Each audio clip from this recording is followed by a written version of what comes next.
Bom dia, boa tarde e boa noite. No Pode Tudo de hoje nós vamos falar sobre a fome extrema no Brasil. Que a fome no Brasil é um problema histórico que, após uma queda considerável, voltou a crescer nos últimos anos e afeta hoje uma parcela de 15,5% da população do país.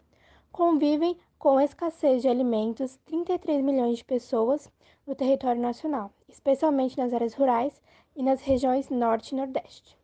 As causas para a fome no Brasil compreendem desde questões sociais e econômicas até políticas, destacando-se as desigualdades sociais, a pobreza, as crises políticas, econômicas e sanitárias e a má distribuição de alimentos. Fatores naturais, a exemplo das secas severas, também contribuem para a ampliação da insegurança alimentar. A fome afeta drasticamente a qualidade de vida e a saúde física e mental dos indivíduos, causando a desnutrição e até mesmo a morte. E trata-se de um problema estrutural marcado pela concentração de renda em um pequeno extrato ou grupo social, enquanto uma parcela ampla da população detém poucos recursos. Esse mesmo aspecto é um dos causadores de dois outros fenômenos, que são a pobreza e a insegurança alimentar. E durante a pandemia, a fome aumentou drasticamente.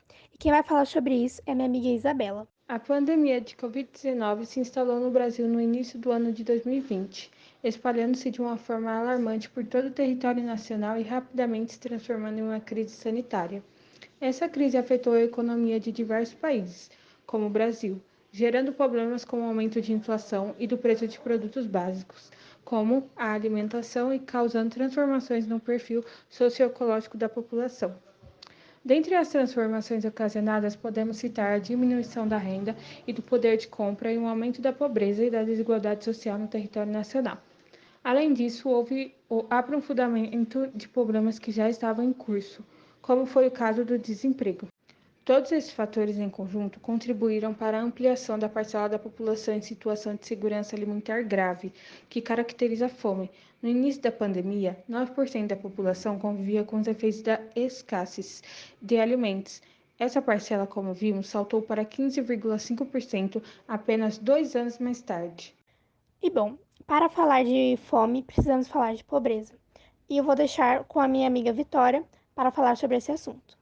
O Brasil apresentou pelo quarto ano consecutivo, de 2014 a 2018, o aumento do número de pessoas em situações de miséria, conforme dados pelo Banco Mundial publicado pela Folha S. São Paulo no dia 4 de abril deste ano. Entre os 15 países da América Latina analisados além do Brasil, apenas Equador e Argentina amargaram piora no indicador no período. A diferença nas trajetórias entre pobreza e miséria releva que os extremamente pobres foram ainda mais atingidos pela crise iniciada no segundo semestre de 2014. As hiperperiferias são um conjunto de moradias, geralmente fruto de ocupações irregulares, realizada por pessoas que já não conseguem sequer manter-se nas periferias da grande cidade. Endividadas, sem conseguir emprego ou com trabalhos extremamente precários, sem apoio do governo, essas pessoas acabam tendo que vender por valores baixíssimos suas moradias nas periferias, ou abandonar os locais onde vivem de aluguel e migrar para regiões ainda mais afastadas dos centros da cidade, com condições ainda piores de saneamento ou de acesso à saúde e à educação para seus filhos. São assentamentos com barracos de madeira, esgoto a céu aberto, risco de desmoronamento e outros problemas. Essas pessoas podem ocupar áreas com risco de deslizamento, mananciáveis e pontos de perseverança ambiental. E esse foi o nosso podcast sobre a pobreza e a fome extrema no Brasil. Agradeço a todos que assistiram até aqui. Tchauzinho!